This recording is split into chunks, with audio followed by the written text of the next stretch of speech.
Say, what's cracking, YouTube? It's your boy 16 to life, and I'm back like I'm on a parole violation. Yard down! Now, for those of y'all that's new to my page, in 1994, I got arrested. I was eventually sentenced to 16 years plus life, and I served 24 years straight in the California prison system. During those times, I accumulated some good stories and good insight on things related to prison, and I'm going to share some with y'all today. Let's hop right up into this little piece that I'm doing right here, this video actually. A while ago, a guy by the name of Brian Myers had left a comment in my comment section asking me what was the difference between gang banging and gang members. I ended up doing the story, but for whatever reason, the sound was not coming through on the story, and so I was unable to put it out, but now I'm gonna hop on it right now. And so his question, like I said, was, what was the difference between gang banging and a gang member? We're gonna start with gang banging. So gang banging, of course, is when you are a member of a gang, but you are actively promoting your hood.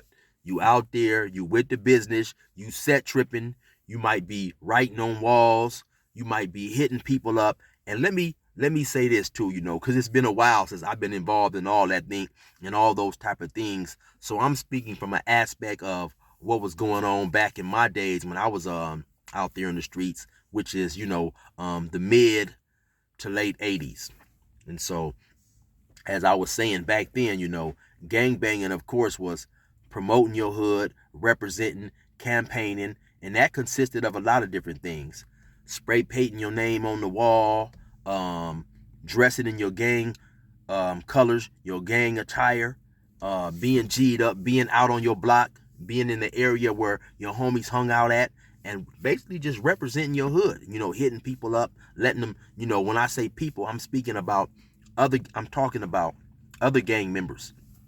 And when I say hitting them up, back then, that was, basically asking another person who you assumed was another gang member by his attire, where you from, it was actively seeking out the enemy, you know what I'm saying? So you could represent your gang, whether that was through fighting, whether that was through shooting, or whatever. That was basically gang banging, being armed, being prepared for the daily activities, like I said, actively seeking out your enemy and actively trying to establish a reputation. Especially back in my days before the drug dealing and the cars and all that stuff got extremely elaborate, and people could gain street fame through the wealth, of having drugs and flashy cars and shiny jewelry and stuff like that. Gangbanging was about creating a reputation. You wanted other gangs to know who you were sometimes before they even saw you, just by your street exploits, by the things that you was doing in the street. Basically, having your reputation to precede you, right? That's what gangbanging was in a nutshell. Representing your turf. I believe every gang member has the mentality of his hood is the baddest. When he is a real, true gang banger, like I say, we'll get to gang members in a little bit. But when you're a real gang banger, you are actively trying to elevate your hood and your name in the same token. You know what I'm saying? You want to be like, okay, say for instance, your name is Killer, and you from West Side, West Side 5th Street. You know what I'm saying? You want people to associate Killer and West Side 5th Street in one sentence, in one breath. And that's basically what gangbanging is, man. It's out there in the streets causing ruckus and havoc to get your name ringing to where you are well known. Now there are different levels of gang members. Let's just say, for instance, your hood is maybe 75 deep, right? It may only honestly be maybe about 10 people, 10, 15 people that's really gang banging. You have a lot of people who are representing and hanging out, almost by way of default. You have everybody's level of dedication is different. And I speak about that a lot. Everybody's not gonna be out there going doing drive-bys, shooting people, representing the hood. You have some people who just hanging out. Some people have got put on the hood, but they're content with just chilling and talking, in the hood, hanging out with the homies, maybe hustling, selling a little weed, selling a little dope or whatever. You have some people who have started working and stuff, who don't necessarily see um see a see it making gang banging a career. You have some people who make gang banging a career. I had friends, man, who would go to jail, and they were a little bit older than me. They would go to jail, and they would get out, and the day they would get out of jail, they would be back in a stolen car, back with a pistol, back with drugs. Me, when I was a little bit younger, I was thinking like, damn, man, this dude is kind of crazy. This dude just got out of jail today. He back with another gun in a stolen car. And so those were your full-fledged gang members. Dudes who saw the life, who embraced the life, who endorsed the life, and they was really with the business. Like I said, you have some people who are just members of the gang. They may represent the gang in certain incidents. If they're happen to somebody happened to hit them up, maybe if they had a party, they're a part of the festivities, but they're not necessarily focused on gang banging per se. And so that's pretty much the difference. And then you also too have people who consider themselves non-active gang members, and those are people who basically just haven't let me say this, right? Because in my day, nowadays you have people who claim gangs and represent certain gangs because of the popularity of that particular gang on social media. Back in my days, people joined gangs because that's where they grew up at. Many a times you would know a person who you considered your homeboy. You had been knowing him all your life. You had slept at his house. He had slept at your house. You guys had, first, second, third grade, all the way up through high school, graduated. A lot of my homeboys, man, my mothers was friends with their mothers. Their grandmothers was friends, so on and so forth. So, it wasn't people just joining gangs because it was popular.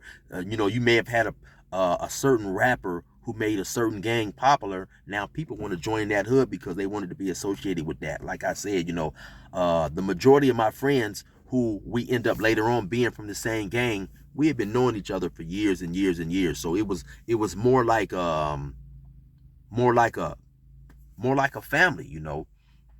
So that was the thing, right?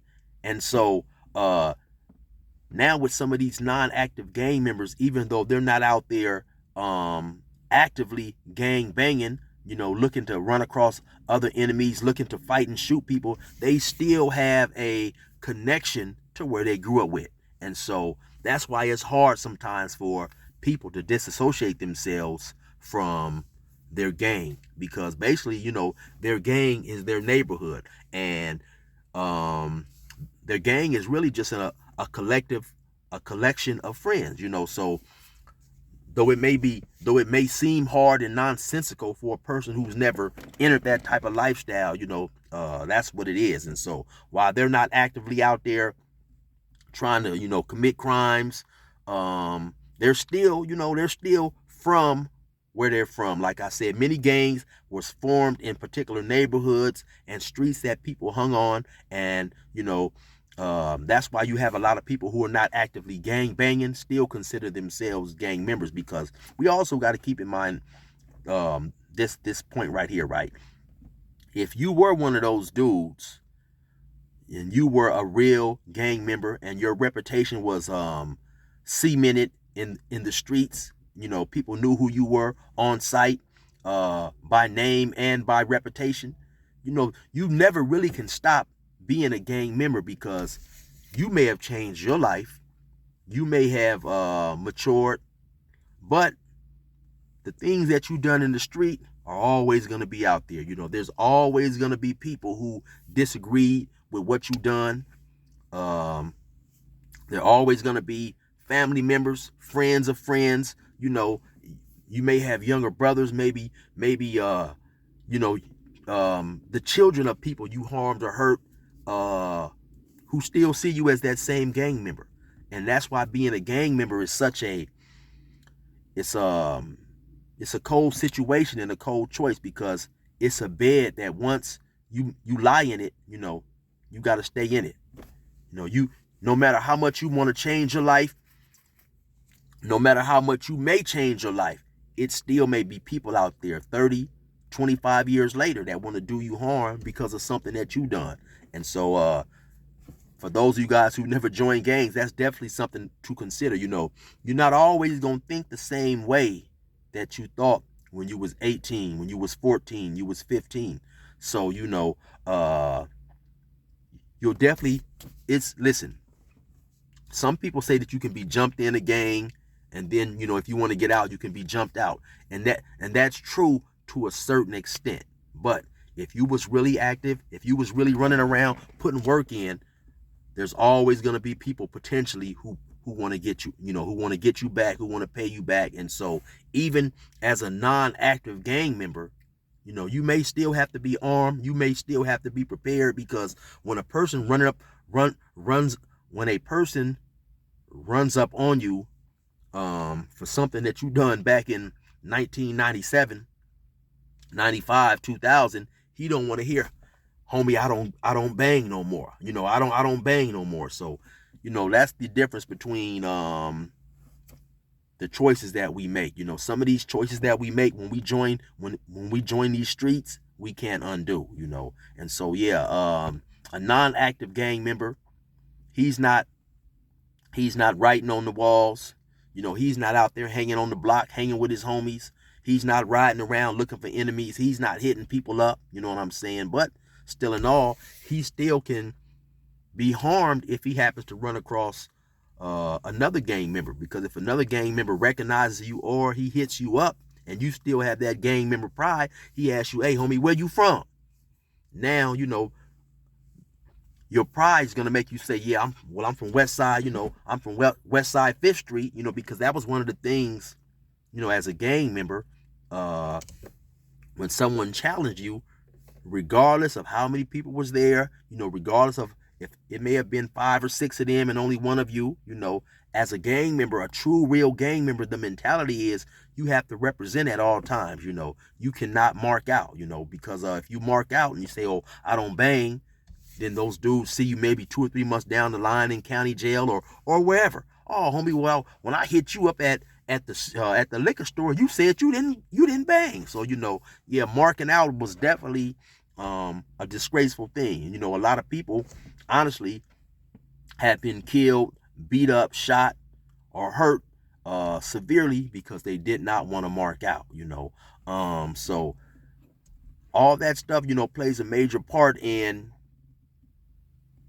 the future.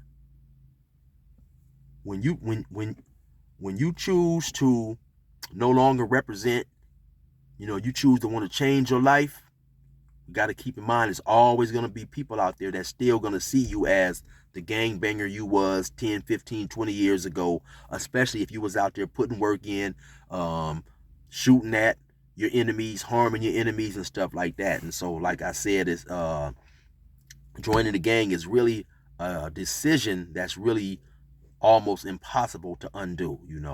And so anyway, though, Brian Myers, sorry it took me so long to get to this question. I mean, excuse me, sorry that it took me so long to get to this topic, but I hope I pretty much answered your question, man.